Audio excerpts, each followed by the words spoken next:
Are you ready? Stand by.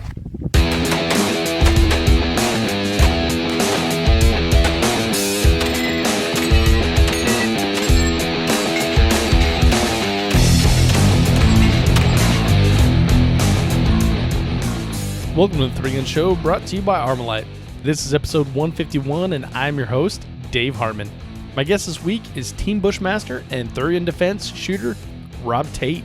We discuss Rob's transition from high-level pistol shooter into three-gun and what those first years were like. Before we get into the interview, a couple things. I've mentioned a few times I started a Patreon account for the show. Patreon is a service that allows you as an individual to support me as a creator monetarily without the need for an intermediary like a network or something like that. You can think of it as crowdsourcing, crowdfunding on a subscription basis. If you choose to support the show using Patreon, there are multiple levels, for example, $1, $2, $5 per month, and on up, each with their own reward, and you can see those rewards at patreon.com/3gunshow. That's Patreon. One of those levels is a private Facebook group. Another gets you access to match recon podcasts and other bonus content. And there are other great rewards at each level. So the match recon podcasts that I mentioned are available through Patreon exclusively for the first 90 days for supporters of the Three Gun Show. And there are many of them out there as well. If you choose to support the show using Patreon, you can do so. Patreon.com/3gunshow. That's Patreon.com/3gunshow. Now on to this week's podcast. I've wanted to have Rob on for quite some time now, and I'm pumped that we caught up with each other at the Lucas Oil PCC World Championship, which was a really fun match. We cover a lot of actionable topics, including stage breakdown, mental game, and the low-hanging fruit to improve your game. And, of course, we talk some PCC as well. Show notes can be found at 3gunshow.com/episode 151. Now enjoy this one with Rob Tate. Rob, welcome to the Three Gun Show. Thanks, man. Thanks for having me. It's been a long time. We've talked about it several times, and now we've finally got time to sit down. I know, this is great, dude. And so I accidentally shot this match that we're at here, so it's kind of funny how life works, and we've got some extra time in the afternoon here. We're in the middle of some beautiful trees, some brand new picnic tables. We got the Coca-Cola truck icing down some Coca-Cola next to us. Humming in the background. That one's free Coke. You got to pay for next time. But let's set the stage, Rob. We're at the Lucas Oil PCC World Championship. Yes, we are. And if I could ask you a question, so yeah. How do you accidentally shoot a match? Well, so I was over at Rock House of Pro-Am, and I was shooting that match. Actually, let me back up a little bit. Before that, I was at the Wyoming Governor's match in Cheyenne. Sure. And Lisa Marie Judy was there, and we were chatting about it. And she's like, "Well, why aren't you shooting the PCC thing?" I'm like, "Well, I don't have PCC. Blah blah blah blah. My ammo budget, my travel budget's all figured out and everything." So, and it's the truth, right? Yeah, my budget, just like anyone's, is set out at the beginning of the year. And she's like, "Oh, well, you know, you can borrow a rifle from anyone." I'm like, "Yeah, it's probably true, but then there's still the travel and ammo and stuff." So I was at Pro-Am and I was talking to Chad Francis, right? Fast forward Pro-Am. Yeah. I'm talking to Chad Francis and I'm like, "Hey, man, I got about a week to layover between shooting the Jeff Kirkwold Memorial match in Minnesota and your match, which is the Generation 3 gun match in Missouri. Is it cool if I stay at your range? You offered this to me a while back and want to make sure it's still cool." And he's like, "Well, yeah, but why aren't you shooting the PCC championship?" I'm like, "Well, travel and all this." He's like, "Travel? It's 40 minutes from where Gen 3 is going to be." Gen 3 next week, yeah. Yeah, so once I found that out, I was like, "Well, shoot, I'm almost out of excuses here." So, well, you should have called me if you needed a rifle. Yeah, I guess I should have. But it's funny when you're in this sport, right? And you know this as well as anyone. And I was just up in Minnesota. I kind of started saying, "Well, I think I might head down to the PCC World Championship." And all of a sudden, Ruben's like, "Here, you can use mine," and Todd Overland's like, "Here, you can use mine," and then like four other people, Sawson. Yeah. And so Todd Overland lent me his JP GMR 15 and had a little cool Vortex Razor Red dot on top of it, and came down here with 500 rounds of ammunition in tow. Shot the match, and you saw I've got like 7 rounds of ammunition left. It was a good match so far. Good. Yeah.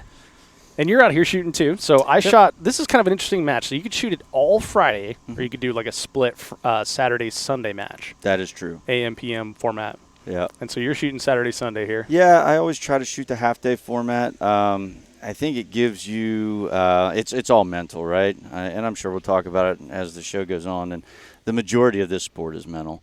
But to be turned on, if you will, for an entire day, shooting 10 stages and God knows what weather, right? So when you sign up, you don't know if it's going to be a hurricane or if it's going to be, beautiful like it is now, or if it's going to be 110 degrees with no air moving.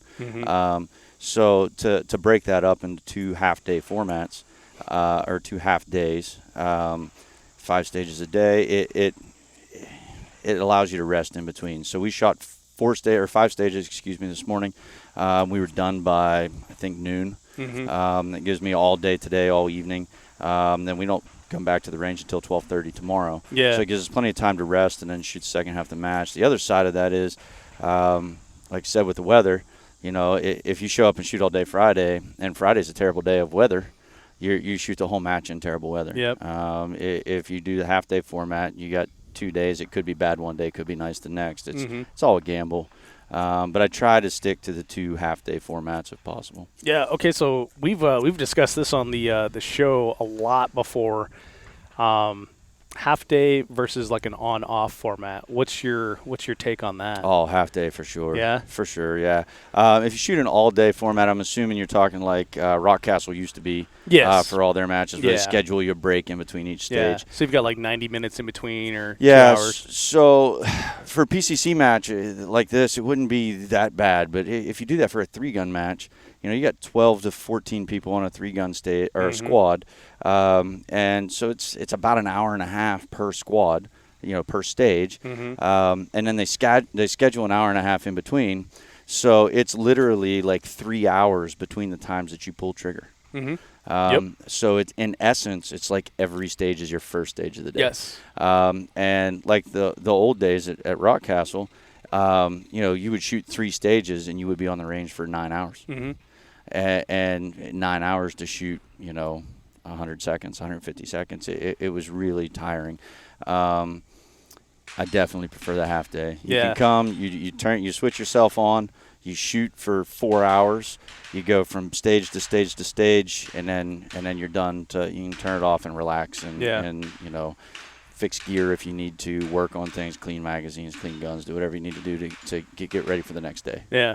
One of the things I've found in shooting like the on-off format is kind of like what you're saying, is switching yourself on. Like I find that there's just enough time for me to have my adrenaline dump after being on that stage and to decompress, and maybe now I'll sit down in a lawn chair, and it's getting to the point where it's like almost nap time, after the after you make the kill and you barbecue the meat, you're full, and now you go time for a food-induced coma. Exactly, it's that fight or flight sort of thing, where you get that that heightened response, and now it's over. Right. So you got to go down, and now you got to get yourself back up again for the next stage. And so, for me, I find myself thinking like, oh, maybe I'll snag a cup of coffee or a Rockstar or something. So now you're talking about like introducing chemicals into your bloodstream that you normally wouldn't do. Exactly. You don't keep things balanced. Most of the guys that shoot at the top of the game, they have a regimen of some kind. Most of us will eat, a granola bar or something, or maybe drink a Monster or a juice or a soda or something in between stages. There's, a couple of waters in between stages. Make sure that you stay hydrated throughout the day, and to keep energy in you. The last thing you want to do is come to the last stage of the day and just feel drained. Your vision gets impaired. That's the first thing to go. Whenever the body starts getting dehydrated, you start getting tired, you start losing oxygenation of the blood.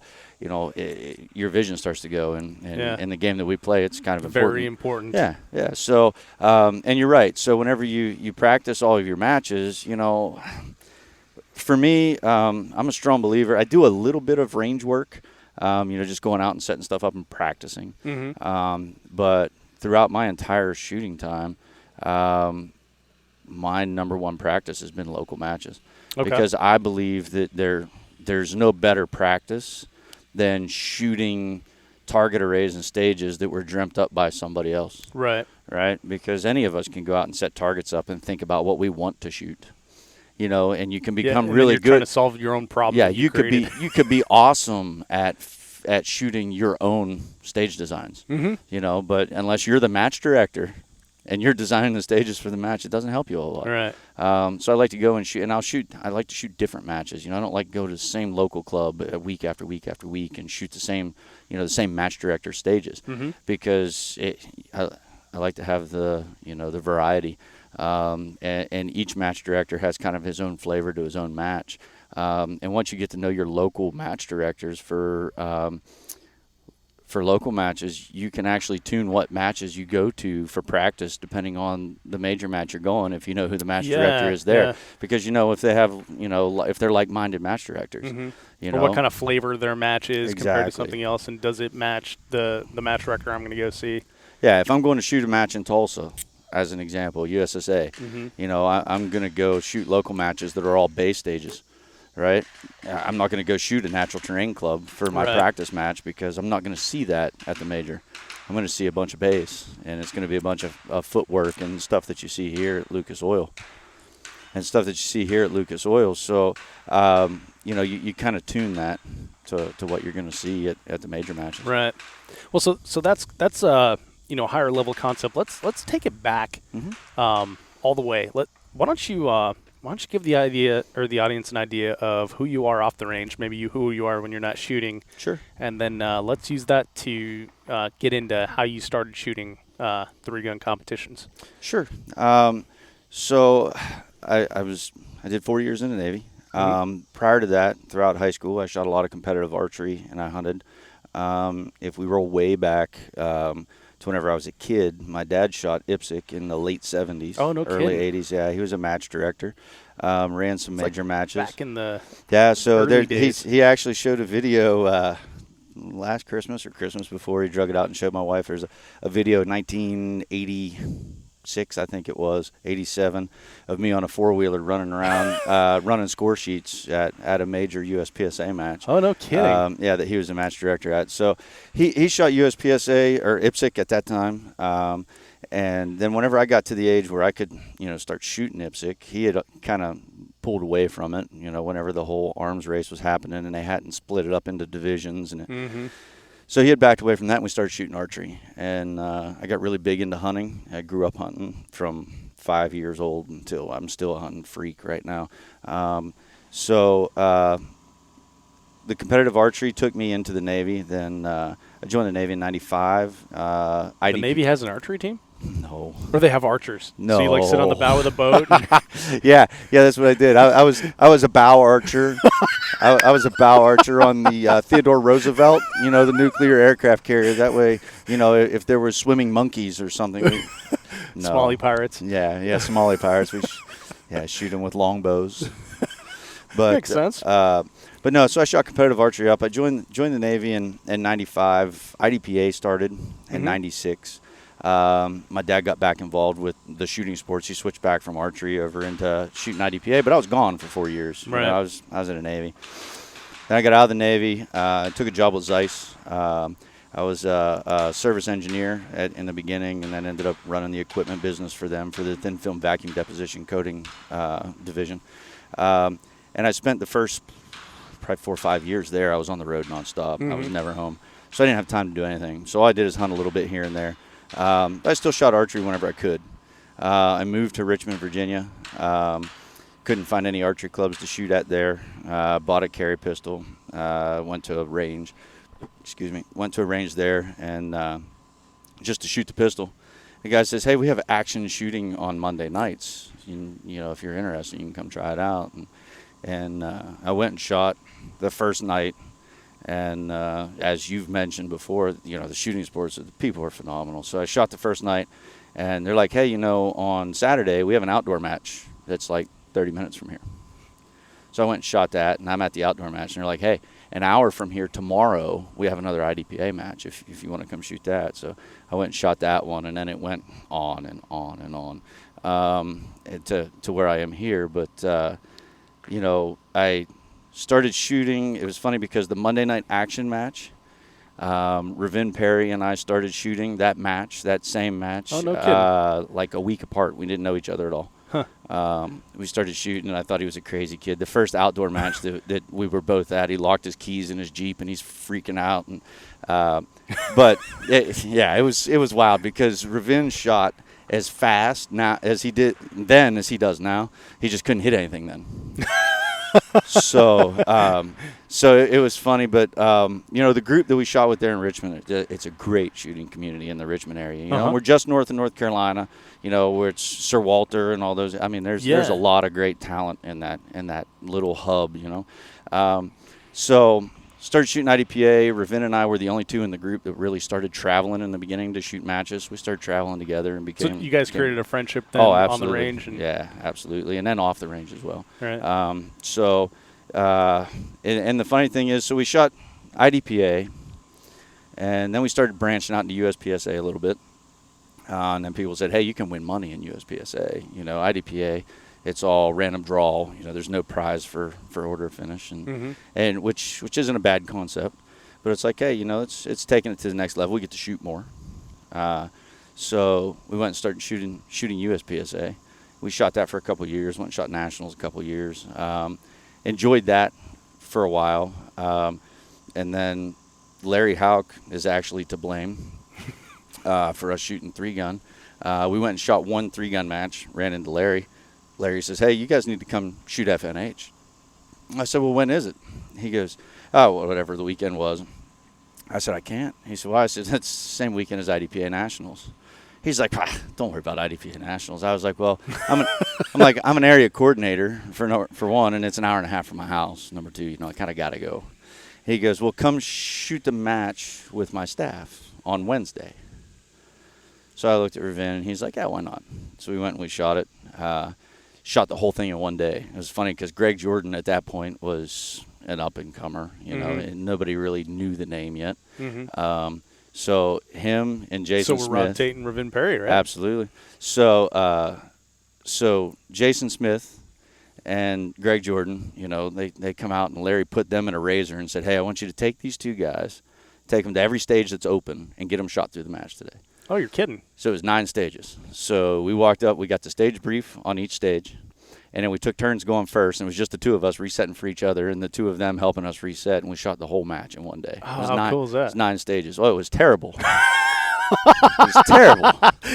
Yeah, shooting a 3-gun match all in one day is quite a bit. But. Well, and there's only 2 of you, and you know nothing about 3-gun, mind you. This is our first major 3-gun match. Right. So first ever.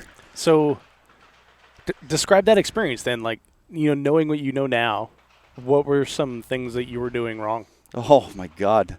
The list would be much shorter if I told you what we were doing right. The pistol? Yeah, the pistol we shot well. Pistol, right? We shot the pistol really well. It was like, so I can shoot my shotgun or I can shoot my pistol. They're like, yeah. I'm like, all right, I'm leaving the shotgun in the truck. No. So, I mean, we had put some gear together because we wanted to start shooting because there was a bunch of local matches starting. Tar Heel was 2 hours down the road from us. We'd shot a couple of local Tar Heel matches. It's a Leaf. Oh. It's a Leaf. Sorry, it's man. Okay. I'm Don't skittish die. of bugs now. There's no snakes. After that bee in Minnesota. But Wasp or whatever it was. Yeah, so we had a little bit of the gear and whatnot, but man, it was terrible. I was shooting a 16-inch M&P 15 with a 2 to 8 scope on it. Oh, nice. Yeah, no side irons, no nothing. I was shooting. I did have a Benelli. Ravin had a Benelli when we were shooting our M&P pistols, and back then there was no such thing as twins, so we were trying to load 4s out of a caddy one at a time. Yeah, shuffle them under. Yeah, which is like a masochist thing. Especially the first time you do it. Yeah, exactly. So and we had nobody to watch shoot the stages. We had. We didn't know anything about it. Right. They're like, yeah, look, this is how I would do it. And we knew Jason Smith from shooting pistols. He's like, this is how I would do it. So that's kind of what we did. And the funny thing is, and that was like our segue into 3-gun because we shot that match all day. We left Wednesday night. We drove back to Richmond. We got in the truck Thursday morning. We drove down and shot the IDPA Nationals. I think I was first SSP Master or something in the Nationals. I think Ravin was first probably first ESP in the Nationals, and we're sitting at the awards banquet on Saturday night, and we go up and we get our trophy, which is great. I still have it. It's memorable. It was I think first or second nationals that I ever really won anything. And we're on the phone with somebody that's at the banquet for FNH, and they're like, "Dude, you finished 25th in TAC Ops. What do you want off the prize table?" And I'm like, "What's there?" "A bunch of guns." I was like, "What kind of guns?" "Dude, there's too many to list." I said, "Well, just give me whatever's the highest dollar value gun, whatever, right?" So I won a $1,500 pistol. Oh, cool. So we're driving home from the Nationals, and Ravin and I are talking, and I'm like, so same amount of time on the range. We got to shoot 3 times as much. I finished 25th in the division and won a $1,500 gun. Ravin was in the 30s, I think, in the division and won a gun as well. I can't remember what he won. I'm like, for the amount of time invested. Yeah. We need the to start, return's pretty big, We need to start playing more 3-gun. And that's how we got started into it. And the people in the shooting sports is what keeps you in the shooting sports. Like you said, I started 3-gun. I didn't know anything about 3-gun. They're like, look, this is what you need. You need to borrow stuff? Here, take stuff. Here's you need a shotgun? Take the shotgun. Use it until you get one of your own, Yep. And there's great people. I love that about the sport. So it sounds like you'd achieved a high level in IDPA when you made the transition. Sure. Did you have like a classification in USPSA? I did. USPSA, IDPA, I was a master. We really quit shooting it before the DM started there. We shot USPSA, and it was funny because we shot a classifier match right before we stopped shooting USPSA. Ravin made GM. My classification was like 94.8, something like that. I was a master in production, but I was like 0.2 from GM. Right. And I'm like, I should go shoot one more classifier and bump it over. And Ravin's like, what difference does it make? He's like, it's a card with a G in front of an M. He said it doesn't. Everybody knows that you can shoot a pistol. And I never did. And, looking back over the history of achievements in 3-gun and in the shooting sports in general, that's the one thing that if I look back, it was like, yeah, you should have made one more monthly match, And I may still do it because it's one of those things in the back of my mind. I'm living up in Wisconsin now. There's a lot of USPSA around through the winter. They have indoor matches and like unfinished business kind of thing. Yeah, right? I may go back and see if I can push it over, just over the edge and make GM. But other than that, really no regrets in the history of the shooting sports. That's good. I've enjoyed my ride.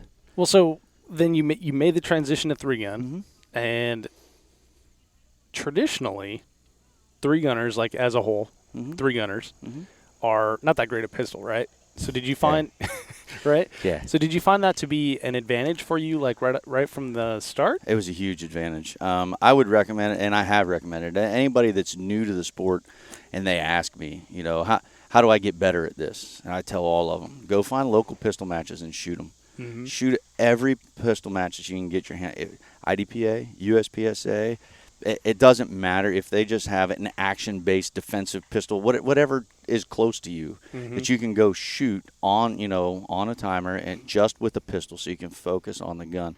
Well, a lot of people don't know. Up until October of 2015, whenever I lived in Virginia, every week I shot an indoor IDPA match every week from 2007 till 2015. Wow. Every week. If I was not traveling for work, I was at the range and I shot an indoor pistol match. And the reason being is 3-gun, as it is today, which I support, the 2 anywhere with a pistol on paper. It makes it fast. It makes it fun. It's what I like about the sport. But it breeds sloppy pistol shooters. Oh, big time. Yeah, it does. No sight picture, just squeezing in that general direction. There's brown in front of the muzzle, pull the trigger, right? Yeah, pretty much. So I would shoot 3-gun matches on Saturday and Sunday, and every Tuesday night I would go and shoot IDPA, which is a very accuracy-driven game. Yes. And it would force me to keep my pistol shooting in check. Did you use the same gear, or did you switch back and forth? I used the same pistol. Okay. I used the same magazines. I would just download them to 10 rounds. Oh, okay. And I just used a different belt and holster to make it legal. And a sweet vest. Yeah, sweet vest. That's awesome, man. I have a custom vest. Do you really? Oh, absolutely. Nice. Yeah. I think it's made out of handkerchiefs or something. It's not. It's not like. Yeah. No, it's not. It's tactical khaki, man. I got you. You don't get any props in the shooting sports if you don't wear khaki. Totally understand. So. but no, and I can't say it enough.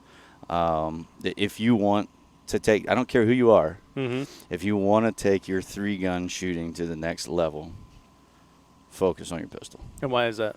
Because it's the hardest gun to master out of all of them. There's a lot to be said with completely mastering a shotgun as well. Yeah. But with a shotgun, it's more about decisions and less about shooting.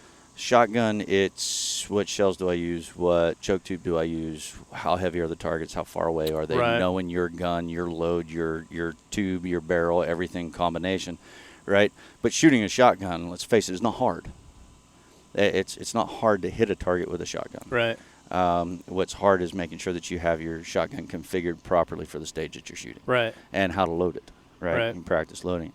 But other than that, shooting a pistol is the hardest weapon out of the 3 to actually master. It's the hardest to shoot.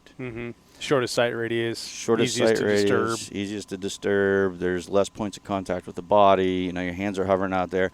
And I even tell pistol shooters, that if you're going to make the transition into 3-gun, you have to build your forearm, your grip strength, your shoulder strength, and everything, tighter to shoot a pistol in 3-gun matches than you do even for pistol matches. Why is that? Well, because if you look at a USPSA match, your longest stage is 32 rounds. Yeah. Right? 32 rounds. And let's face it, even if they have a big stage, you're going to run 25, 30 yards. Maybe. Right? It's true. Right? So in a 3-gun match, you may have a 150-second stage. Your pistol may be the last thing that you shoot. Right. And you may be shooting 35, 40-yard steel, 50-yard steel, 60-yard gongs, whatever, with your pistol after you've shot your rifle long range, after you've shot your rifle, after you've ran some more, after you've got the shotgun beating you to death for 14 rounds or whatever, reloading it. Yeah, and you're holding up those long guns with your left arm spread straight out. Then you run up there and you grab your pistol, and now after you've done a CrossFit workout, you got to grab your pistol and shoot a gong at 62 yards. You never do that in USPSA. Yeah. That would be like in a USPSA match. I'm saying, okay, you're going to start 200 yards from the start position. You're going to carry 2 big sandbags, and you're going to run up the hill to the start position, drop sandbags, and draw your pistol and start shooting. Yeah. So you really have to. In 3-gun, we just go, okay. Yeah. USPSA, there'd be a mutiny. Absolutely. And that's some of the differences between pistol shooting and 3-gun shooting. 3-gun, you have to learn to pace yourself. You can't sprint the whole time. I mean, some of the younger guys now that the fitness in this sport is unbelievable. I'm not a fitness person per se. But the new kids that are coming into the sport, and I say kids, but they're in their 20s. Those are kids. Yeah, they are. But they can sprint the whole time. I can't. I have to pace myself because I know if I run, all out for 40 yards and I pick my rifle up and try to shoot a piece of steel at 350 yards, it's not going to work for me. If I jog up there and grab the rifle and keep my heart rate under control, my breathing under control, I can make the shot in 1 or 2 shots rather than 4 or 5. And it nets out better in the end, right? Right. Yeah, so that's an interesting thing. So do you consciously control your breathing when you're running up? Because I'll tell you, that when I shoot a stage, after that buzzer goes off, I take a deep breath, and then I don't let it out until the unload and show clear. Or at least that's the way it feels sometimes. It's like, after that 7th gong, I realize, like, oh, I haven't taken a breath in a while. My vision's starting to get cloudy around the edges here. That's correct. So, and you can do that for yourself in training and practice. You lay down behind a rifle, put some steel out at whatever distance, and hold your breath and shoot multiple shots and just keep watching through the scope, and eventually you'll start to see that cloudy or that hazy coming around. It's because your body's stealing oxygen from your eyes. Yeah. Right? I noticed that when I was in Texas, I was shooting a local match, and they had a bunch of BC zone steels that were out at 68 to 80 yards, something like that, on the back of the berm, and so it was there was nothing supplied, so it was an offhand shot. And I noticed, about the 6th one that I hadn't taken a breath, and that I was starting to lose my acuity, my skills. So I don't consciously pay attention to my breathing necessarily when I'm running. But what I will do, and what a lot of people will do, if you watch them, just as they're getting to the barricade to shoot long-range rifle, or as they're picking a gun up after they sprint to it, as they pick the gun up and mount it, you'll hear them take a couple of really deep, big breaths. Mm-hmm. It's to try to get everything and get oxygen back into your bloodstream before you pick the rifle up and start, looking through the scope, or even pistol, whatever, just to get yourself right again. And it makes a big difference. Yeah. It does. And you'll notice, at least I've noticed over the years, if you're trying to shoot offhand rifle, if you're trying to hold your breath, what ends up happening is every time you shoot and you miss, it's like your body crumbles a little bit. Mm-hmm. Your form's getting worse and yes. worse and worse and worse, and your vision's getting worse. And then people generally try to start shooting faster to make the problem better. Right. But if I focus more on my form really than my breathing. Whenever I pick a rifle up to shoot offhand, after I miss a shot, I make sure that I keep my shoulders up and square. Mm-hmm. My face, my cheek weld right on the rifle, rather than letting yourself slouch into that bad form, because you're doing nothing but making your problem worse. Right. So if you have like a situation like that where it's a straight stand up sort of thing, and you're delivering just say 10 rifle shots, 60 yards, something like that, offhand shots, what's your breathing like? Is it just natural breathing, or are you doing the respiratory pause? Because at that point, depends on the size of the target. You're supposed to be shooting too fast to depends on the size of the target. If I'm shooting big gongs at 60 yards, I'm just doing natural breathing. I'm just breathing normal and going across targets. Now, if we're shooting a plate rack at 60 yards, I try to do a pause, generally at the beginning of the plate rack, and then breathe again at the end, which isn't right. Right. But that's generally how I do it. Like I said, it depends on the size of the picture. That's just like if you want to open up another can of worms, the one eye open, both eye open. I believe in a hybrid of that as well. Whenever I'm shooting my pistol, if a target is less than 5 yards away, I have both eyes open. Yeah. Anything beyond 5 yards, I close my left eye, or at least start squinting it. And then if it gets out beyond 10 or 15 yards, I shoot with my left eye completely closed. Yeah, I'm the same way. Brian Enos in his book Beyond Practical Shooting calls it, seeing what you need to see, or the acceptable sight picture. And I noticed when I was in Minnesota at Trigun, which is a match that we shot together, they put out a ton of like 6x6 plates, and they love to put them, near to far, and a lot of them out there. And the farther away they get, the smaller they are, obviously, and so you have to respect that shot a lot more. And it slows down your match, and it makes you concentrate on aiming the farther they get out there. So that's something I noticed myself doing in that particular match, is the close-up stuff. I was just like you were saying, 2 eyes open and seeing what I need to see. In the beginning of the pistol shooting, for me, like I said, I was blessed to be in the Richmond area with a bunch of, legendary pistol shooters, if absolutely. And I asked Scott Warren one day, I said, so at what distance do you start aiming with your pistol? And you want to take a stab at what the answer was? 0. At my muzzle. Yeah. Every shot I see a sight picture. Yeah. It may not be the same sight picture at 2 feet as it is at 20 yards, but I see my fiber optic in the middle of the brown target at least. And I trust my index. And you trust your index out to the point where you can't trust your index anymore, then you start bringing a rear sight into it. And it goes on and on. And I do the same thing with pistol classes that I do for people. We start off with moving the sights around, the front sight around in the back notch, all the way to the left, all the way right, all the way up, all the way down, at 5 yards. And then we do that again at 20 yards and show what the difference is, and how much more important, proper sight alignment is and sight picture is at 20 yards than what it is at 5. And it really resonates with people. That drill, if you've never done that before, take your pistol out, set up a target at 5 yards, drop your front sight all the way down to the bottom of the notch and shoot one shot. Bring it up, the right elevation, move it all the way over to the left, shoot one shot, move it all the way to the right, shoot one shot, and then all the way up out of the back notch and shoot one shot. Then take that target, or take yourself, and make the distance 20 yards. Do the exact same thing. At 5 yards, you're still in an 8-inch circle. Right. At 20 yards, you may or may not be on the target left or right, and you're going to be all the way at the bottom of the target, maybe in the head at 20. Huh. So it really shows you the importance of sight picture and sight alignment between close and further distance. Mm-hmm. So then let's talk about that transition into 3-gun more. Once you decided, okay, this is going to be the best bang for the buck, and I'm going to get good at this. Did you do any sort of like training? Did you do any sort of like practice, or did you just show up at matches and let the lead fly?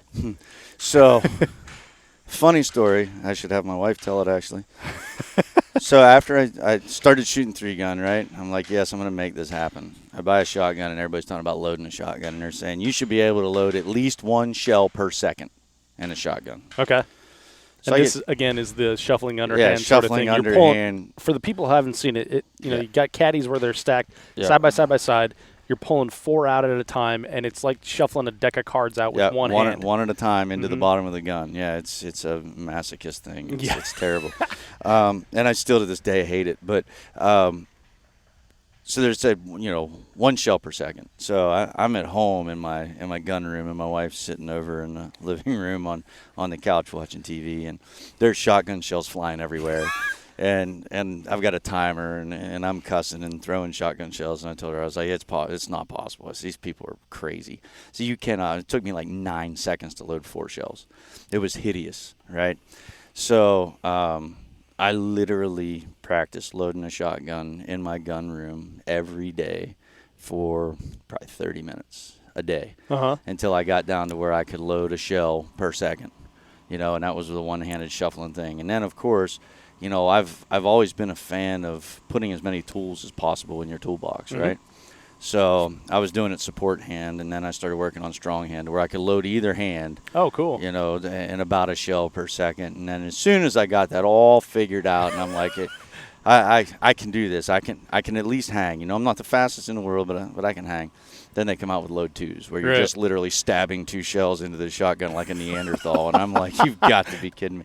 But, no, so for me, when I made the transition into 3-gun, I kind of rested back on my pistol skills. I leaned on them hard, practiced loading the shotgun, and did dry fire with the rifle, just presentations, reloads. Getting into position, practice going prone, practice kneeling off barricades and that kind of stuff for actual live fire. But for the most part, it was loading the shotgun. It was loading the shotgun and then figuring out how to break down stages. It was a huge part of the game. Yeah, absolutely. I think the shotgun is, they should have figured out a better third gun. Yeah. For the whole 3-gun concept, it could have been a PCC. Yeah, now it could anyway. Or grenades. I don't know, something other than a shotgun. But seems like a lot of people don't like shotgun. Yeah, and then you have the fanboys that they love shotgun. I love shotgun. Yeah, it's great, man. It's fun to shoot, scatter guns and watch clays burst. I love shooting them, loading them on the other. Yeah, it's terrible. Yeah. Well, and so that brings up an interesting point. We go to a lot of these shotgun matches, and they'll have like a 50-round jungle run. Well, why do we have that? If the capacity of the shotgun is, say, 10 rounds, right, and you're from IDPA, where it's like a martial background, right? So if we look at this as a practical shooting sport with a martial background, and the shotgun is the only time you'll ever hear me say this, by the way, if you look at it, like, you're going to shoot all the rounds in that and ditch it. You're going to go to your pistol, you're going to go to your rifle or whatever, in like a martial situation, right? Sure. So why do we not do that in 3-gun? Like, there's an array of I do every chance I targets. There's an array of 8 to 10 targets every here. Chance I get, I throw them away. Smoke them with your shotgun, and then go to your pistol, go to your rifle or something like that. Yeah. But it became a loading contest instead of a shooting shotgun contest, and that, I think, is what makes some people shy away from it. But in all fairness, throughout the years of shooting shotgun, I give it a hard time, and I don't like the fact that it's a loading contest, not a shooting contest. Yeah. But if you look at what the match director's requirements have forced people to do, and innovation for loading a shotgun. Yeah. I mean, if you would have told anybody in the world 10 years ago that you could shoot one, load 4, and shoot one in 2.5 seconds, they'd have told you were out of your mind. Yeah, absolutely. And we got people blowing that away on a regular basis. Yeah. It's really incredible what the people in the shooting sports, can put their mind to and come up with innovative and different ways to do it, and then practicing that skill set to mastery. Well, so I quad load, and Yep. I don't think we've actually shot together on a squad, but I'm not the fastest quad loader in the world. Mm-hmm. But if you put me in front of someone who is not a 3-gunner and you show them that, it's like I'm doing magic or something. Oh, yeah. It's voodoo. It's voodoo. It's the most amazing thing they've ever seen. It's like bringing matches to the natives. You know? It's funny whenever you take that to a hunting camp. Oh yeah. Take it to a hunting camp where everybody shoots, 2 weeks a year if they get lucky and see a deer to shoot at, or a rabbit or whatever, and you're like, oh yeah, I'm gonna load a shotgun, and they're like, what just happened? Yeah. Yeah. So I don't mind shooting the shotgun, but if you go back to your mindset on the whole Marshall and just throwing the shotgun away, my big thing is slugs in 3-gun. Yes. I get it in tactical shotgun. Yes. I get it. But why in the world would I ever throw a perfectly good rifle in a Rubbermaid garbage can and then pick up a shotgun and shoot a single projectile at a steel plate at 80 yards? Yes. It does not make any sense to me. So I'm of the exact same opinion. And again, this is the only area where I talk about this, because I love to think about it as a game. Because it's a fun game. It's fun as shit. But absolutely. But when you think about it, like the match directors that are like, okay, we're gonna put a BC zone target out there, and we're gonna put that at 80 yards, and then we're gonna put a full size IPSC for you at 130 yards. Like, the shotgun is the wrong tool for that job. But no one puts, and I need you to back me up on this one, Rob, because this is fun as shit. No one puts like big slug targets at like 40 yards. That would be so much fun. It's so much fun to go fast on slugs. Ka-ting, ka-ting, ka-ting. Like last year at Gen 3 Gun, they had, I want to say there was like 43 or 45 yards, but there was an array of 5 slug targets in a V, and they were on a raft. Nice. Right in the middle of the pond. Yeah, exactly. But it was anchored down, so it didn't move too much. But holy crap, you could shoot those things fast because they're so close, and the margin of error was so great. Close slugs are super fun. We need to have more of this. They are. I talk about Utah. I tell people about this all the time because it was a match that totally blew my mind. Like 2 years ago, it was the 3-Gun Nation Regional, and the furthest offhand rifle shot in the match was like 60 yards. Mm-hmm. We shot a 18 by 24 inch slug gong at 150 offhand with a slug. And we shot a 10-inch round plate at like 75 with the slug offhand. I'm like, there is something wrong with somebody's thought process here. Why can't we shoot those with a rifle and shoot the close ones with a shot? Yeah, but I get it. The match directors throw it out there. Everybody has to do it. It's to test skill sets that people don't think of on their own. Yes. Right? And that's what you're trying to figure out, is who shoots the best, right? Who can solve the problem, and not something that they practice in their backyard or at their home range week after week. Before that match, nobody had ever shot at an 18 by 24 inch, which, by the way, it was 18 inches high and 24 inches wide at 150 yards with a slug gun. Yeah. I mean, at the end of the day, most of the people that I know in Ohio and Indiana and places you have to hunt with slug guns, they wouldn't shoot at a deer at 150 yards with a rifled slug gun and a scope, let alone a smooth bore with a Foster slug, a screw-in choke tube, and whatever bumps you have on the top of it, right? But, whatever. Well, so solving the problem. Yeah. When you started working into 3-Gun and stage breakdown becomes like a maybe a hindrance or something new that you have to do between 3 guns. Sure. How did you work on your stage breakdown? Well, stage breakdown, whenever I first started, I shot through the evolution of stage design idealism, I guess, if you want to call it that, if that's the right word for it. When I first started, it was from here you shoot target 1 through however many with your pistol. From here, you shoot target 1 through however many with your shotgun. From here with your everything was very 3 boxes on the ground. Yeah, everything was very regimented, right? And then they went away from boxes and they said all of these targets have to be shot with this gun. All these targets have to be shot with that gun. So for me, the stage breakdown in 3-Gun kind of progressed. I was there through the progression. So it wasn't like when I started it was like it is now in a lot of the option matches where paper you can shoot with pistol, rifle, or shotgun with slugs. Steel can be shot with pistol or shotgun. Orange steel is designated rifle only, right? Because for somebody just starting into the game and they walk up to a 60 round stage with those parameters, and now they've got to figure all that out. It's difficult. But as we progressed, we kind of learned what was possible and what wasn't possible with a pistol, what was and wasn't possible with a shotgun. So as they opened those parameters up little by little, it was just a natural progression, so it felt normal for us. I will tell you that after shooting 3-gun for about a year, we went and shot a USPSA match, and it was one of the more difficult local matches historically. And they had a 32-round field course, and everybody's there scratching their head. And Ravinna and I walked up to it and to walk the stage before the match, and we walked over, and I'm like, okay, so here I'm going to shoot this. I walk over here, I'm going to shoot that. I'm going to walk over here, that. I was like, okay, then I throw my pistol away, then what do I do? And everybody there's like, what? I'm like, yeah, that's and he's like, yeah, that's easy. And they're like, you guys used to, like pawn over these stages for hours, you know, or pour over the stages for hours. And try to figure these out. And I'm like, well, it's only 16 targets, man. There's only so many places you can shoot them from, right? But that also changes between USPSA and 3-gun. It's the attack of the leaf monster.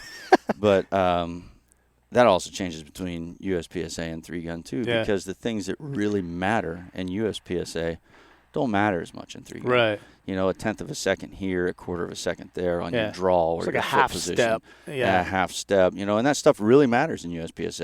It can be the difference between winning and losing. Whereas in 3-gun, the penalties are a lot higher.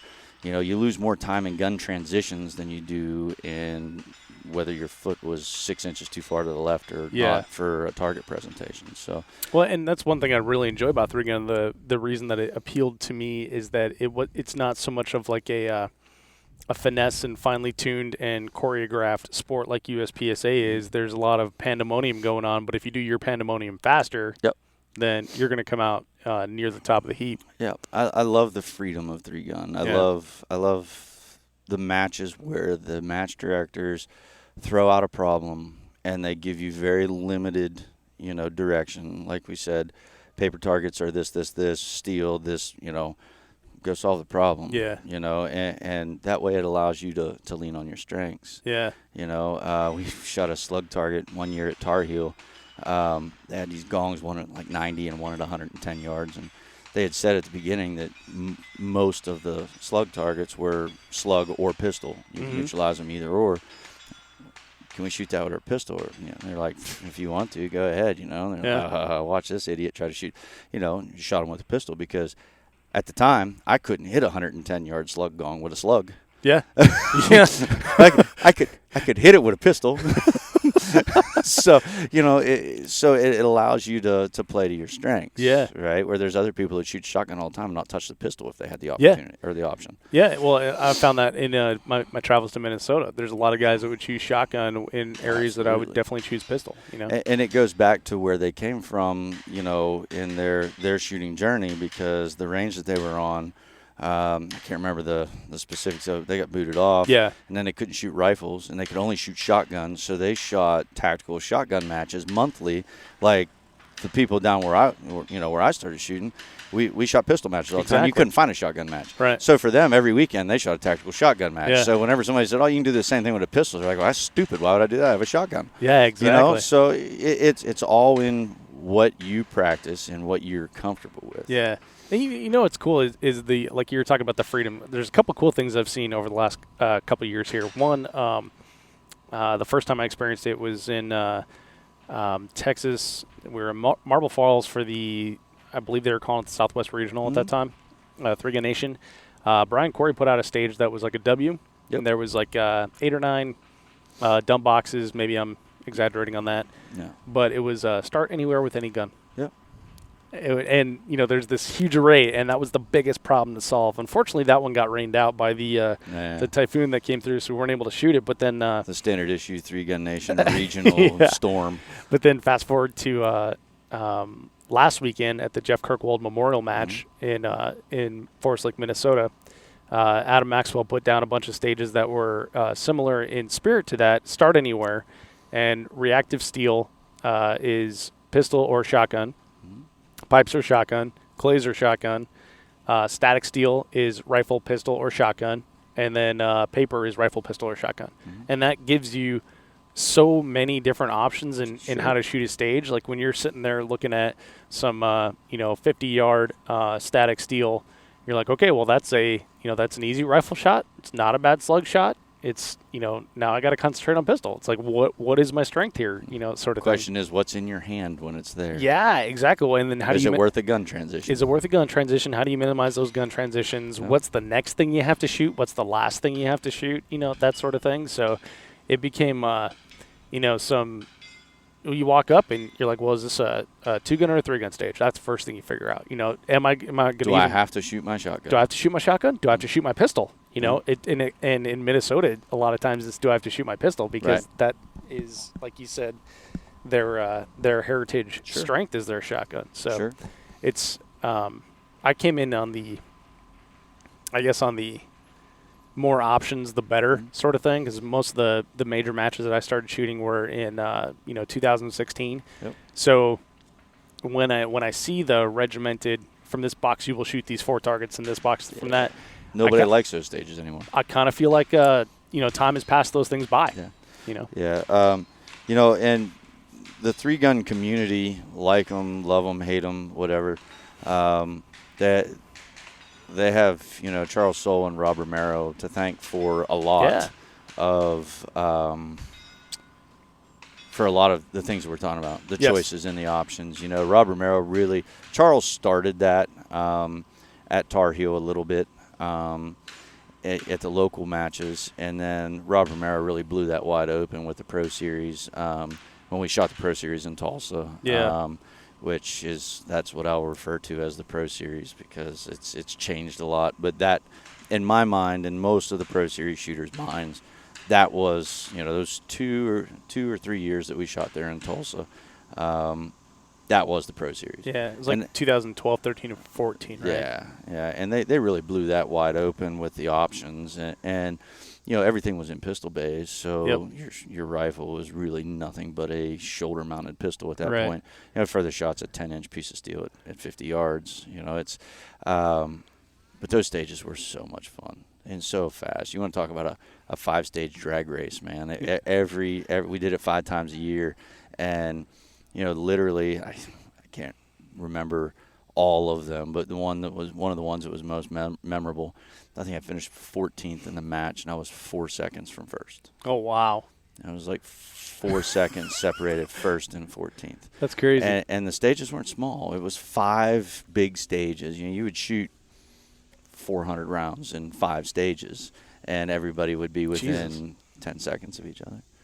It was crazy. It was so much fun. Yeah. But that's where all those options, you play to your strengths. You shoot the pistol with a shotgun. You shoot pistol with or pistol with or steel with a shotgun, or steel with a pistol. You have to choose. There's X amount of targets. You have to shoot with a rifle. You have to shoot with a shotgun. Everything else, I got to figure out the best way to do it. Yeah, the best way to solve that problem. Yep. So what kind of training did you do for that Pro Series? Like, obviously, at the forefront of your mind that is its own animal of a match, and every little bit counts for so much when you're talking about first and 14th being separated by 4 seconds. Like, how do you prepare for that type of situation? Shoot a lot of matches. Yeah. You have to know what you're capable of accuracy-wise with each gun. How far away can I make 2 accurate shots with a pistol on a piece of paper, versus what my splits are on that same piece of paper with a rifle, number one. So you do a little bit of leg work on that end, so that you know what the fastest way is to deal with each target array in a stage. And then from that point on, really you drill the crap out of gun transitions and shooting on the move. Because in those stages, if you didn't shoot 60 to 75% of the targets on the move, you were backing up. Yeah. You couldn't win. I mean, you got Daniel out there who is, the kid is amazing, and he's one of those guys. He's so good that you really don't want to like him, but he's such a nice guy that you can't dislike him, No, but damn him. Yeah, but you watch Daniel, and he's running, full out with this little bitty rifle, and shooting steel on the move, running wide out, and it's like, how do you compete with that? And but Greg Jordan and Keith Garcia, I mean, those guys, they went toe-to-toe with Daniel in those matches. And if you look at like the 2012 season versus the 2014 season, if you really break down like what people are doing and where they're making up time, there is way more movement in that 14 season than there is in 12. Absolutely. There was a lot more move, post, shoot in 2012 versus 14. Right. It was a constant flow, and that I think is one of the cooler things, one of the bigger contributions that Thureon Nation has had to our sport. Well, and that's the biggest contribution Daniel Horner had to the sport. Yeah. Because if you look at the 2012 season, the only person shooting all the targets on the move was Daniel. Yes. So what did that do? If you wanted to be close to or catch or beat Daniel, you had to mimic what he was doing because everybody else was running, post, and shooting fast. Right. And you can only run, post, and shoot so fast. Right. And if the guy's running and shooting, you have to do that. So between 2012 and 2014, you saw more and more people taking more chances and shooting on the move more. Yeah. And Daniel didn't shoot on the move any more in 2014 than he did in 2012. It's just the rest of the field's catching up. The rest of the field was trying to catch up. And if you looked at 2014, there was a couple of times that Greg Jordan edged Daniel out in the matches. Yeah. And how did he do it? Greg, don't get me wrong, Greg was a better shooter in 2014 than he was in 2012, obviously, because he's pushing every year and getting better and better. But at the same time, his biggest improvement was he was shooting on the move all the time like Daniel was. Right. So, with options, comes great responsibility. No. but the serious look on your face on that one was perfect. Yeah, but with options, it gives you places to gain advantages, and it gives you places to hang yourself. Yeah. So, and you look at a stage like you talked about, the W stage that Brian Corey did in Texas, and you look at that, and the amazing thing is if you take the top, say 50, 80 shooters in the United States, right, and you had them all walk that stage separately, individually, by themselves, right? You look at it and say, there's 1,000 ways to shoot that. If you take the top 50, have them walk it. Whenever they get completely done, you sit down and compare notes. There's maybe 2 or 3 different ways to shoot it. That they're going to shoot it. You're right. There's 1,000 ways to shoot it. But there's only 2 or 3 good ways to shoot it. Right. And those 2 or 3 good ways to shoot it will net out within a second or two of each other, depending on how you execute it. But the big differences between those 2 or 3 plans will be one person stronger with, one group of people will be stronger pistol shooters. One group of people will be stronger shotgun shooters. One group of people want to shoot everything they can with their rifle, or, So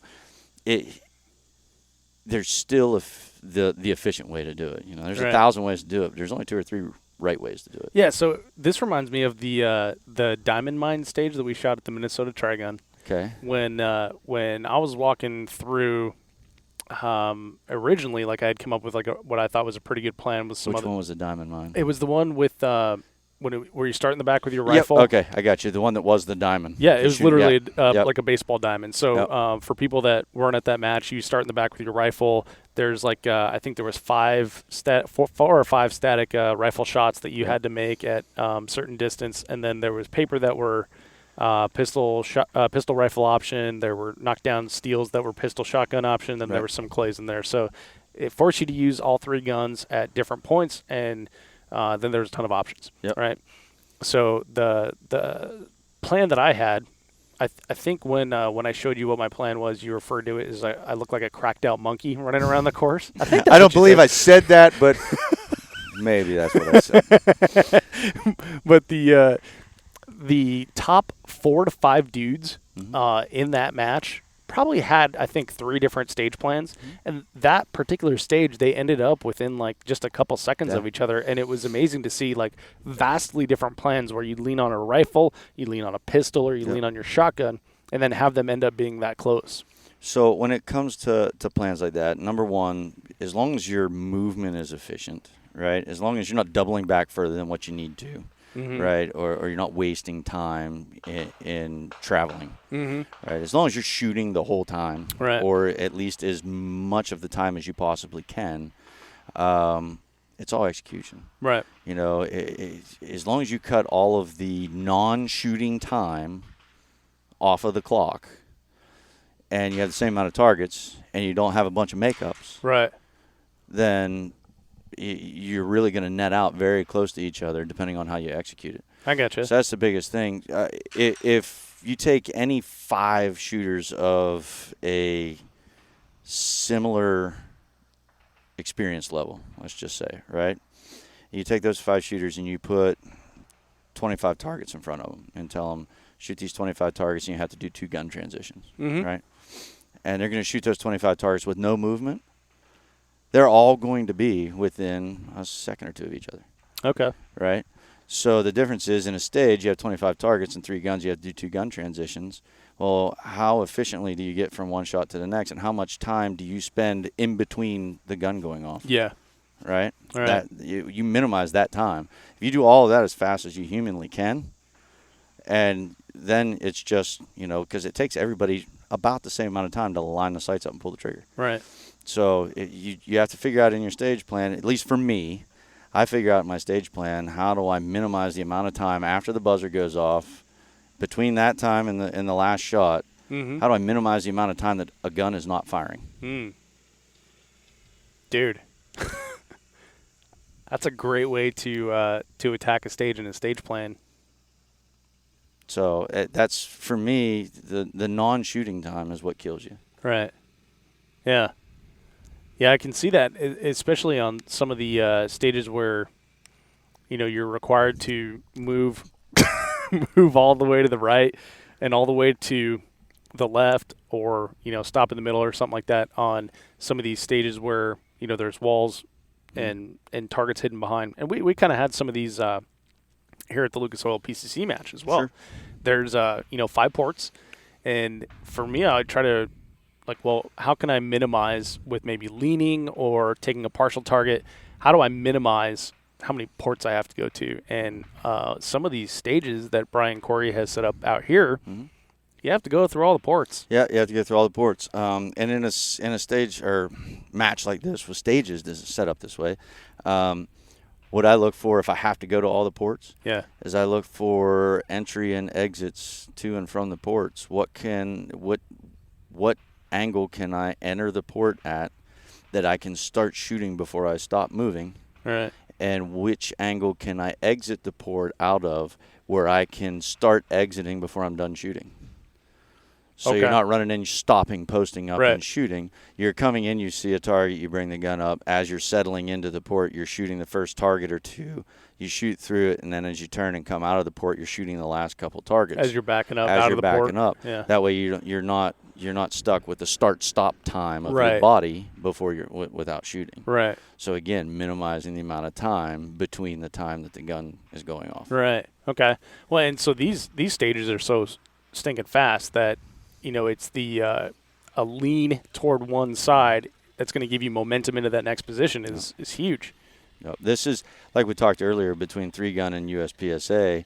USPSA, a quarter second makes a huge difference here and there. That's what this match is. Yeah. This match is, if you don't land, if your foot doesn't land in the right place, if you don't start engaging a target as soon as you see it, if you go a half a step too far, you're getting a partial target instead of a full target. Right. You have the jungle run over here, actually right behind us. You have the jungle run where, I think 5 of the 8 plates that I shot, those little 6-inch octagons, I only saw like half of the plate around the tree. Right. But if you stop in the exact right spot, you can shoot all of them from that spot. You don't have a whole target, but it saves you from moving again. Right. Well, and so earlier I mentioned, I don't think we've shot together, but now I remember we actually did in Texas this year at the Texas Regional at the Triple C. Yep. And that was my first experience shooting PCC in a match. Yes, it was. And this is, I think, my 3rd time shooting PCC, second in a major match. And this, I would say, is the most pleasant time that I had. Oh, yeah. Because this is an all PCC match. Yep. When I've shot before, I kind of felt like I missed out, because you guys were shooting all those far steel targets down at the Triple C or Cawthorn Cartridge Club. Sorry, I'm mixing up my ranges. At the Cawthorn Cartridge Club, there's targets out to 450 yards that you guys get to shoot, and I'm like, I got to shoot that popper at 100 yards. I like to hear you say you get to shoot the target at 450 yards. 25-mile-an-hour crosswinds and rain. Yeah, it was a lot of fun. Yeah, sounds awesome. But I guess I just missed the big boom of the rifle in a 3-gun match. But this is a pretty cool environment to shoot it in because everyone's shooting PCC. Sure. And I could see how that would be, fun in like a local USPSA match as well. Shooting PCC instead of pistol. It's different. It's different. I've been shooting PCC in local matches now for about 3 or 4 months. Mm-hmm. Getting ready for this match, obviously. Right. And it's actually put the fun back into USPSA matches because it's different. It's new, right? It's a different challenge, but it's easier, right? But it's more difficult in other ways. So it's kind of refreshing to go and shoot, a quiet rifle that's not that expensive to shoot, right? Yeah. It's 9mm. You're only carrying one gun to the range again instead of, 6 or whatever you take to a 3-gun match. And it's the same pistol stages, but with a different gun. Right. You can only shoot so many, at least me. I have attention deficit disorder, but I can only shoot stages in the same bays so many times with a pistol before it's like, it's the same thing. Yeah. Well, and the same match director too, right? Because God bless him, like, I'm only so creative. I can only think of so many different ways to do something, and I know like a lot of people end up with that sort of thing as well. When you find a good match, and you're like, okay, well this bay is the exact same stage that we shot 6 months ago. 6 months ago, 2 bays down. Yeah. That sort of thing. But and I by no way, taking anything from match directors. No, it's a difficult job. God knows I couldn't come up with stages. No. And I don't have the time in my life to put matches together and everything else. And absolutely. The sport wouldn't exist without those guys that are, most of them, volunteering their time to, away from their families and away from their shooting and everything else to put the matches together for us. But like you said, it becomes the same stage, kind of just with walls in a different place. Right. Or targets 2 feet further one way or the other. Right. But with the PCC, it's a whole new dynamic because now, what used to be just easy to lean around the wall with a pistol and shoot a target. Now with the PCC, it's a sporty shot, or you have to switch shoulders, or you have to do something. You have to completely different stage plan. I shot a match 3 weeks ago where you had to grab a T-handle with a rope or on a rope and pull it down to open a door and shoot like 3 targets through the door. Well, easy with a pistol. I don't have 3 hands. I didn't use your teeth? No, I did not use my teeth. No, but you just grab it and you pull it down. You tuck the gun in your shoulder, and you shoot a rifle one-handed. To shoot the 3 targets and then let it down. But it just poses new problems to solve, which is fun. Well, so you mentioned that you've been working up toward this match here. Mm-hmm. This is a pretty big match. It's a pretty big deal. It's the inaugural match. This is a brand new range that Lucas Oil turned a beautiful ranch with all these nice trees into a pretty nice range. Yeah, in like a month and a half. It's ridiculous. But we've known about it for several months, and so you've been training in advance to shoot this match. Why PCC this year for you after all the years that you've been shooting pistol and 3-gun? So, as you may know, actually more than anybody else probably. I partnered up with Thureon Defense. Mm-hmm. They're local to me where I live now. Actually, our Thureon Defense's shop is right across the high school training field from my office for my day job. Oh, okay. In Wisconsin? Yeah, in Wisconsin, right in Germantown. And I met up with Rick, who's the owner. Was looking at PCCs. I've always been interested in it since it came about. I went over and talked to him, and he really, he's a former Marine, so he knows how to shoot, and he's a really great trap shooter. And he acquired this company at the beginning of the year, and he really didn't know anything about the action shooting sports. He didn't know anything, about what we do or that this even existed. Mm-hmm. So I started talking to him about the pistol caliber carbines. I stopped over at the shop, took a look at what he had, took one of them out and shot it. Couldn't believe how well it shoots. And I said, we could build a competition model, and we could do it really reasonably priced. And the thing that I liked about it more, because I was looking at a JMR and I have a Tresna, and I have a couple other small pistol caliber carbines as well, but the one thing that I really liked about it is it's designed as a pistol caliber carbine. Right. You know, it's not an AR that somebody's converted to 9mm. Right. And, you know, I'm not putting any of those down because, you know, there's been a lot of technology evolution in that platform, and the guys that are shooting them are running great. But, you know, you have to do a lot to make them run reliable, whereas this was designed for the 9mm cartridge or the 40 or the 45 or 10mm. And so we put a longer handguard on it. We put a comp on it. You know, we went through and I designed a oversized mag release and a charging handle for it. It's a side charger.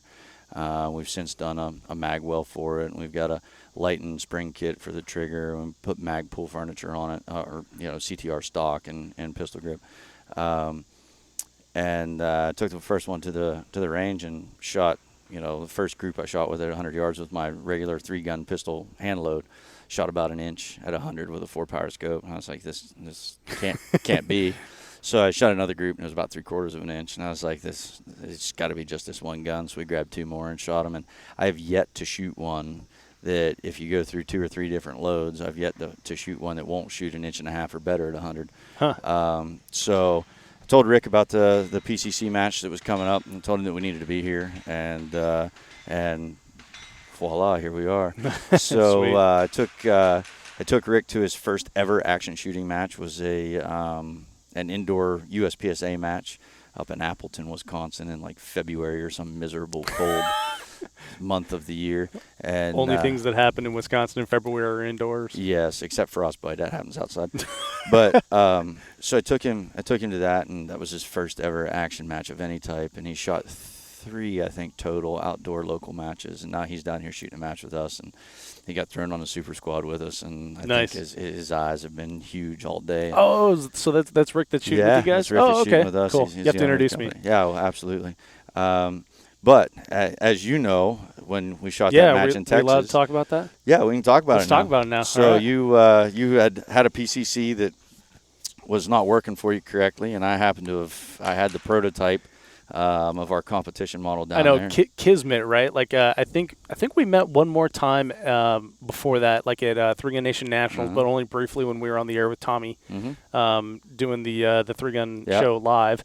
And then we end up on a squad together, right? So it's kind of like we're first like getting to know each other and stuff. I have a borrowed PCC that went down because I was shooting PCC Division for the first time, and you're like, hey, I got this prototype. You can't tell anybody what it is. Yeah. Don't let anybody look at it. We actually took pasters and covered the name on them and stuff, and absolutely, because it from a distance kind of looks like an AR-ish, right? Ish. But then if you're standing within arm's reach of it, it does not look like an AR-15, right, other than maybe the handguard. But it's too thin of a handguard to be an AR-15. Yeah. So the constant question I was getting was, what is that?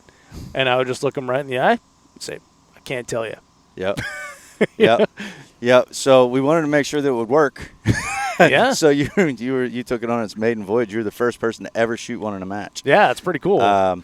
So it and it ran and it works. Yeah, it did. And it's been running here. We've got 3 of them. Ruben Alexson from Vortex is shooting one. He's shooting for the Thureon team now. Rick's shooting one. I'm shooting one.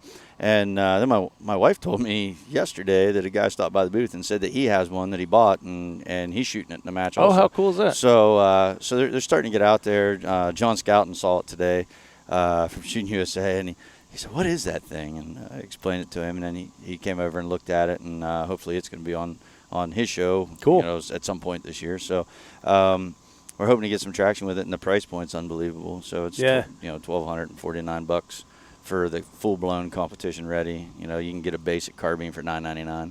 Oh, really? So I can get the Dave Hartman discount for you though.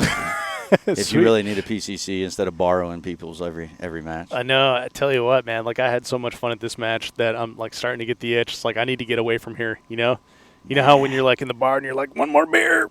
Yeah. And we won't talk about what usually happens after one more beer. Yeah, exactly. But yeah, so it's a pretty unique design. I took a bunch of pictures when we had the match, got some video and stuff like that. So I'll put that in the show notes. So if you're interested in checking this out, check out 3gunshow.com and look in the show notes, and we'll have some stuff there. I'll have links to Thureon Defense. Yeah. And it's pretty cool. It's a pretty cool rifle, and it's interesting though that it's a clean sheet design. Yeah. And when you took it apart, I was just like, holy crap. Yeah. Like It tears down really quick and easy. Tears down really quick and easy, and it doesn't tear down the way you think it's going to come down either. So it was and for reliability, I mean, it's a lot like a Mac 10 receiver if you really look at it. But as far as reliability goes, my prototype that I've been shooting, the actual one that you shot in Texas. is that the one you're shooting now? Mm-hmm. Oh, okay, cool. Yeah, it has over 10,000 rounds through it. I cleaned it for the first time before I brought it to this match because this match matters, right? So, but I've been stress testing it and just shooting it as much as I can to see if we can make it fail. I've had one malfunction with it in a small match, and it was a magazine issue. The magazine was a salt shaker. It wasn't the gun's fault. But we're really enjoying it, and it's going to be a fun ride, I think. Nice. Well, Rob, you've got 5 stages down, 5 stages left to go. What are you going to be focusing on going into tomorrow? So far, I've shot a clean match. I gave up some time on stage 9 that I'd desperately like to have back, but it wasn't. I didn't have a lot of pickups. I was just hunting and pecking for targets. So tomorrow, my focus will be the same thing as today: is just shoot a clean match. Don't shoot the gun faster than I can see the sight, and don't leave anything behind. I mean, the one thing I will say about this match, the stages are very fast. They're very close. They bait people into going fast, but it's time plus and not points. Right. And the penalties are penalties steep. are stiff. They're steep. They're 5 seconds for a miss, 10 seconds for nothing on a target, and 15 seconds for failure to engage. Yeah. In a match like this where, like our squad, the majority of the stages today, our squad, everybody on the squad was within second and a half of each other. Yeah. So well, you and throw when you mic, throw one mic, match is over. You're done. So I totally hosed up on, I want to say it was stage 4. It was my last stage of the day, and, it was like what we were talking about earlier, shooting those 10 stages in one day. Last stage of the day, and I'm like, you know what? Going for broke on this one. And I went just usually it breaks. Shut up. And, success! It broke. I told you. I went just as fast as I could, and I'm staring at, when we unload and show clear, 18. It was 18 seconds or something like that, and it wasn't the fastest, wasn't the slowest on my squad, and I'm staring at a target with Adam Weber of Weber Tactical, and he's the RO, and we're sitting there and we're staring at this thing, and it's got, if you drew lines from all the points of those UML targets, you would draw a line right through my one hole that I had on it, exact middle of this thing. It wasn't a partial target or anything, and I'm like, where is that other hole? And we looked and inspected it, and finally I just go, shit. And he goes, one mic. And that was an 18-second stage with a 5-second penalty. Yeah. Like, the penalties in this match are huge. You know what they call targets like that in USPSA? One holer? They have a phrase for that. One holer? Well, they have a phrase for that. Perfect doubles an alpha mic every time. Yeah, exactly. So, yeah, that's unfortunate. So they almost adopted 3-gun scoring because in 3-gun that would have been good. That would have been clean. Yeah, one absolutely. alpha or 2 anywhere. But this has to be 2 somewhere, right? Yeah. So it's I can't complain. And about, like it's not a surprise or anything. I read the rules like a week ago, and so I knew that coming in. But it just goes to show like how important your hits are in this game. One of the guys on our squad today had 16-second stage, I think it was. It had 3 mics. Oh, wow. So it doubled his stage score. So, yeah, holy cow. Changes a 16-second stage to a 31-second stage. That's tough. That's smarts. Yeah. That's hard to come back from. Yeah. So, and that's what I'm 10 seconds behind now. That's what Rick asked me from Thureon. He says, so what do you have to do to win it? I said, I have to beat everybody tomorrow by 2 seconds on every stage. He's like, I said, yeah, ain't going to happen. You can do that. Nah. We'll just get you some good sleep tonight. And 4 monsters in the morning. Exactly. We'll start shotgunning monsters on the first stage. All right, Rob, got a couple last questions for you. Yep. One is, what's like low-hanging fruit that you see 3-gunners doing wrong at maybe new, mid-level, and something that anyone can work on?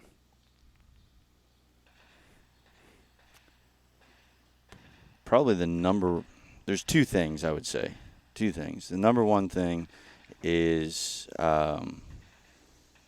clear in their head. I mean, it's a mental game by far. It's, you know, I can't say everybody because you have to be able to shoot a gun. You know, you have to be able to effectively hit the targets at the distances that they are. That's a given. That has to happen. But this game is 90% mental. And I see people that will either show up at the stage the day of the match, look at the stage real quick and have no idea how they're going to shoot it, and then just attack the stage after the buzzer goes off. Well, that doesn't work. That doesn't work for anybody. Then I see the people that they come the day before and they overthink everything. You know, I come the day before and you walk through a stage. Once you get a plan and you lock it down, you're done. You're good. You write it down. You take pictures, video, whatever. But they'll overthink and they'll have 8 different plans in their head. And then they decide one shooter before them which plan they're going with, and that never works either. So, you know, and so basically overthinking it or not putting any mental preparedness into it at all is the number one. And the second thing is, you know, if it's something that I've learned through all of the shooting from, you know, I haven't been shooting a long time. You know, you got people out here. Todd Jarrett's been doing this 35 years. Yeah. You know, I'm a freaking rookie compared to that guy. You know, you got. Well, then you got me. Like, you know, Jerry. I'm one of the more experienced dudes in my circle of friends outside of the 3-gun show, but standing next to you, I'm a rookie. Yeah, and you got Jerry Michalik, who everybody's a rookie. Yeah, you know? Absolutely. So, but in my experience, you know, as I've progressed through shooting, you know, you do this shit for fun. Have fun. You know, don't let your pressure to perform make it unfun. Mm-hmm.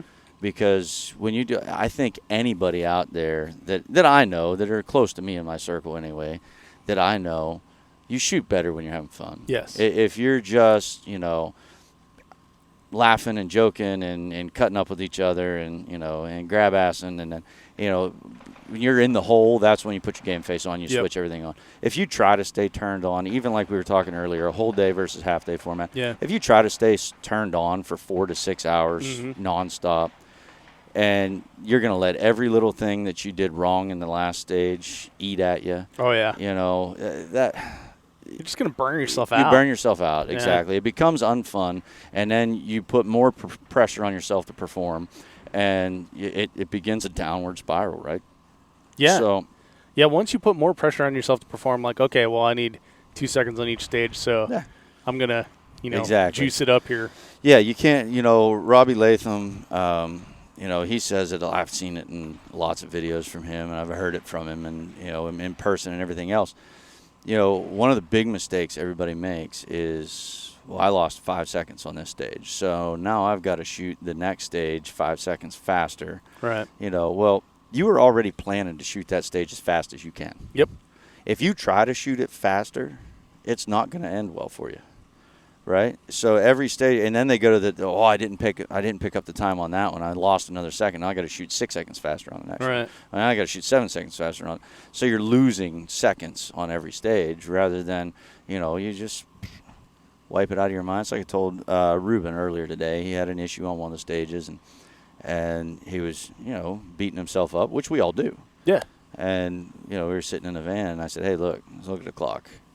It's, you know, whatever, 48 right now, and that says, you know, :50. It's time for you to quit feeling sorry for yourself and get ready for the next stage. Mm-hmm. You got 2 minutes. You got 2 minutes to beat yourself up. After that 2 minutes, you can't change it now. Yeah. You know, and you can't elevate your performance on the next stage to make up for the mistake you made on the last stage because you were already planning to shoot the next stage as fast as you can. Right. So I guess that's probably the best advice I could give anybody. You know, have fun with it. Make sure that you put the amount of mental preparation into the match that you need. Not too much, not too little. You'll figure that out, how much you need. Mm-hmm. Pick a plan. Stick with it. Don't change your plan. You know, last night I locked in stage 10. I walked it several times. Yeah. This is the way I'm going to shoot it. Mm-hmm. I came out this morning, talked to Matt. I said, what do you think? I think I'm going to change the plan. I'm going the other way. And it was faster to go the other way. But I looked at it twice the other way and said, you know what? For the last 8 hours in my mind, I've been doing it this way. I shot my plan. I was 2 seconds slower, but 2 seconds slower on a 52-round stage with 5 different shooting positions. And, of the 51 rounds, I think 8 of them were paper. Mm-hmm. So that's a lot of steel, a lot of small steel. Position-sensitive stuff, I lost 2 seconds. If I'd have went the other way and had a major catastrophe, I could have easily lost 10, 15 seconds. Or forgot a piece of steel, lost 10, 15 seconds in time and another 10 seconds in penalties. Yeah. So take what you got locked in and you run with it and execute it the best you can, and it'll all turn out the way it's supposed to be, I guess, right? It's very zen. Rob, it will be what it will be. Rob, where do you see the sport of 3-gun headed? I think 3-gun will continue to grow. I think we've seen a drop in sponsor participation. Mm-hmm. I think it has a lot to do with the dip in the gun industry. Everybody likes to blame it on the election, and I don't think it. I think it does have something to do with it because the gun industry banks on the election, right? So everybody beefed up a bunch of inventory expecting one thing to happen, and another thing happened, and everything went flat on gun sales, and stuff's dropping. So they're not spending the money. And I get it. It makes sense. It's a business decision for them. I mean, how many widgets can they give away to 3-gun shooters or make for 3-gun shooters? Right. I think it'll continue to grow. I think you'll see a continued drop in support from the industry to an extent. And I think the athleticism of the sport is going to continue to rise. I mean, you look at the guys now. I mean, a lot of the guys that were shooting have become CrossFit fanatics, and some of them are crossing over into just CrossFit and not shooting as much. And you got a bunch of people from CrossFit, coming over to 3-gun, and the physical ability of some of these guys now, like we mentioned earlier, is just unbelievable. They're so fast, and they're fast twitch muscle reflex or whatever is just unbelievable. So I think the sport's going to continue to get faster. I don't know what's going to happen with 3-Gun Nation.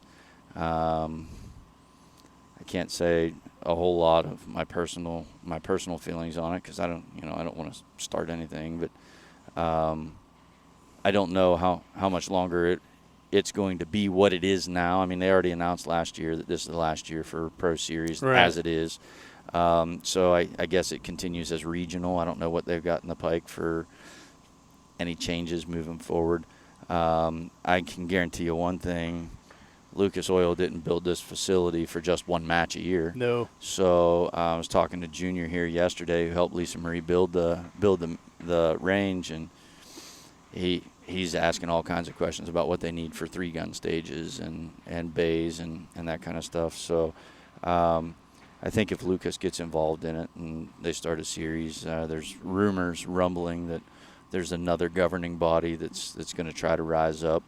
There's UML already, right? United Multi-Gun League. Yeah. We're using their targets here. Yeah. That's Pete Rensing out of Vegas.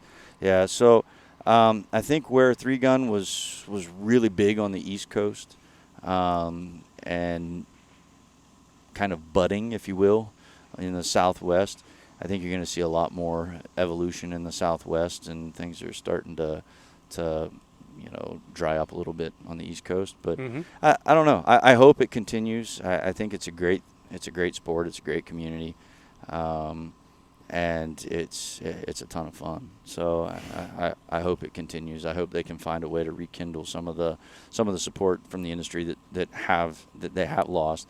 And don't get me wrong, there's some companies out there that are still, supporting strong. Vortex and Benelli and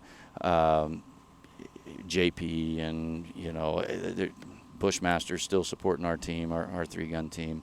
So there's still some big vendor support out there, but it's not like it was 5 years ago. Sure. Yeah, it's not like you can come in like 25th and walk home with a rifle, right? Right. The days of super deep prize tables went the way of the dodo, but you just got to get better. And I think and I think PCC may be something You know, Adam Maxwell opened the Kirkwald matchup, which it killed me that I couldn't be there. My brother, my baby brother is getting married, and he had a pre-wedding thing last weekend that we had to go to, so I couldn't make the match. Two things. One, it wasn't actually the wedding. And second, you always want to make the appearance at the second wedding. Well, you know, I shouldn't say that. There was a family member of mine that I missed their first wedding, and I told my mom, who was very upset about it, that I would be at the next one. And I was dubbed not a nice person. But but I made good, because when they got married the second time, I was there. Did Mom apologize? No. No, she was still unhappy. She's still right. Yeah, I'm sure. Mom's always right. Yeah, well. So, but Adam opened it up last week to 4-gun. Yeah, which is cool. So the open or unlimited division, you can be a 4-gun. So you can use your PCC anywhere you would use your shotgun or pistol. And I will make a prediction. That with the death of the Pro Series as it is today, that you will see more involvement or more participation in open and limited. And even heavy, I bet. And heavy. Yeah. Because the actual Pro Series, I believe, effectively demolished the open and the limited ranks. Not as much the limited as the open. Yeah. Because we were forced to shoot TAC optics gear. Right. So you take the top 50 shooters, or however many they had, 50, 60, whatever it was, shooters in the country, and tell them you have to shoot 5 matches a year with TAC optics gear. Oh, and by the way, the winner of that points race, or the top 30 of that points race, goes to shoot off for $50,000 in cash. And then you look at all the people, with the exception of Jerry, that was shooting open. Yeah. They're like, so I'm going to shoot my open gear all year, and then I got to switch to the other gear to shoot these 5 matches, and these 5 matches have $50,000 on the line, and the rest of the year has whatever that prize table has to offer, right? So a lot of those guys put all their open gear down and went and started shooting. Makes sense, right? Yeah. So I think. But you're seeing a lot of the. I'm seeing a lot of people moving into limited to kind of create some sort of like Shark Tank there. We've got Josh Freilich, who hashtag only shoots open. Only shoot open, except for today. Here. Except here. Yeah, I only shoot open unless there's money at a match that doesn't offer open, then I'll shoot that one. Letting his fans down. Oh, my God. What a tragedy. It's sad. Never get too close to your heroes, Rob. But wow, somehow Josh just became my hero? In general. The general year. So we've got, Josh that's shooting open, and now, I'm assuming like the buzz that he's making around that is going to bring other people into that fold as well. We've got Dissident Arms that's making, good open shotguns. Yep. So it takes away some of the mystery of that as well. You got Whiteside shooting open. Joel Turner shooting open this year from the AMU. Did a little bit last year too. Jerry's obviously still shooting open. You've got Travis and Wyatt Gibson. Yeah, Wyatt's an animal, man. I'm telling you. The dude shooting open. The future of 3-gun with the juniors that we have now that are on the cusp. I guess neither one of them are junior, but you got Tim Yackley, you've got Brian Nelson, you got Wyatt Gibson, these younger kids, Ashley Rourke. Yep. Holy cow! I mean, the way that these kids are shooting, it's unbelievable. But yeah, so I think open. Staskowitz, another one. Yes, Nate Staskowitz, exactly. I think the way that the open's starting to roll again a little bit, and the big thing is the cost of entry to open isn't as bad as it used to be either. Yeah. When you got people, Jerry's running basically a carry optics gun with his M&P. He's running a slide ride dot. Yep. A Razor, I believe, is what he's running, a little Razor dot on the slide of an M&P Pro. It's a ported barrel, but he's running that with a tube-fed shotgun, loading with sticks, and a 1-to-6 Razor with a 45-degree offset. That's not really any more expensive than anybody else. It's actually probably less expensive than the majority of the TAC Ops gear that's out there, because you can buy an M&P for $600, put a $400 dot on it. Right. You get $1,000 in it. Name somebody that's shooting a 2011 in TAC Ops that got less than $1,200 in. Yeah, and then you're talking about now you've got a nice little carry optics rig that you can go practice in USPSA as well. Sure. Yeah. So I think that one's I think heavy's gonna be the one that's gonna be hard to come back because of the price of ammo. Yeah. You know, 308's not cheap. No. So No, that's true. All right, Rob. Well, we've covered a lot here. Let's give the audience one final thought or one piece of advice. What do you got? shoot fast, don't miss. All right, I like it. Rob, man, this has been a lot of fun, dude. The times that we've shot together, the times we've hung out together at matches, I've really enjoyed, and I'm so happy to finally have you on the show here. It's been an absolute pleasure, man. Thank you. Cool. Thanks for having me, man. It's an honor to be part of the 3-Gun Show. Hey, before you take off, check out the show notes at 3gunshow.com/episode 151 for links to things that we discussed in the podcast, including pictures and video of Rob's Thureon rifle in action. You can also sign up on Patreon as a 3-Gun Show supporter or purchase your very own 3-Gun Show logo tee. As always, this podcast is brought to you by Armalite. Armalite has allowed me to get special pricing for listeners on their line of 3-gun rifles, both the 13.5 and the 18-inch, as well as their competition handguards, gas blocks, and tunable muzzle brakes. If you're in the market for a rifle or components to build your own, email me, dave@3gunshow.com, and I'll hook you up with special listener pricing just for you because you're awesome. I'm back on the road now, and I'm traveling the country and bringing the good times back to you in podcast form. I will have all this Armalite gear with me at matches for you to check out, so when you see me at a match, just ask, and I'll be happy to show you. And you can even shoot mine if you like. A quick reminder that if you enjoyed this podcast, subscribe in iTunes, Google Play, Podcast Addict, or wherever you get your podcast content so you will always get the very latest. Thank you so much for downloading, listening, and subscribing to the show. I'm Dave Hartman, and I'll see you on the range.